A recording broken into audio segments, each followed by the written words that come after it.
ప్రతిభ గల పేద విద్యార్థుల అభ్యున్నతికి కూటమి ప్రభుత్వం కృషి చేస్తుందని కూటమి నాయకులు తెలిపారు. కాకినాడ రూరల్ మండలం కొవ్వూరు గ్రామంలో గల జిల్లా పరిషత్ ఉన్నత పాఠశాలలో కూటమి నాయకులు ముమ్మిడి వెంకట్రావు సౌజన్యంలో బుక్స్ పంపిణీ కార్యక్రమం జరిగింది. కార్యక్రమంలో ముమ్మిడి వెంకట్రావు, తిబిరిశెట్టి వరప్రసాద్, గుండుబోగుల సతీష్, మెర్నీడి పెద్దరాజు, దామలంక రవి, ఊబా వీరభద్రం, గొల్లపల్లి రాజా, పోలినటి ఈశ్వరరావు పాల్గొని విద్యార్థులకు బుక్స్ ను పంపిణీ చేశారు. అది మొత్తం పాఠశాలలోని అందరి విద్యార్థులకి అందుబాటులో రావాలనే ఉద్దేశంతో అదనంగా పాఠశాల సమయం అయిపోయిన తర్వాత, పాఠశాల టైం టేబుల్ అయిపోయిన తర్వాత అదనంగా 4 గంటల నుంచి 5 గంటల వరకు ప్రత్యేకంగా పిల్లల్ని కూర్చోబెట్టి టీచర్లందరూ కూడా పర్యవేక్షణలో ఈ కార్యక్రమం జరుగుతోంది.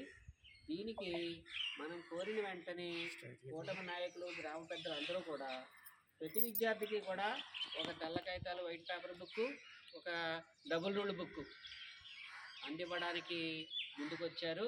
ఈ సందర్భంగా ఈ విద్యార్థులకి, పాఠశాలకి కూటమి నాయకులు చేస్తున్న ఈ సహాయానికి ఒక్కసారిగా 200 పుస్తకాలు సప్లై చేయడం అంటే చిన్న మొత్తం కాదు. అది సుమారు 10 నుంచి 15 వేల వరకు అయ్యి ఉంటుంది నాకు తెలిసి.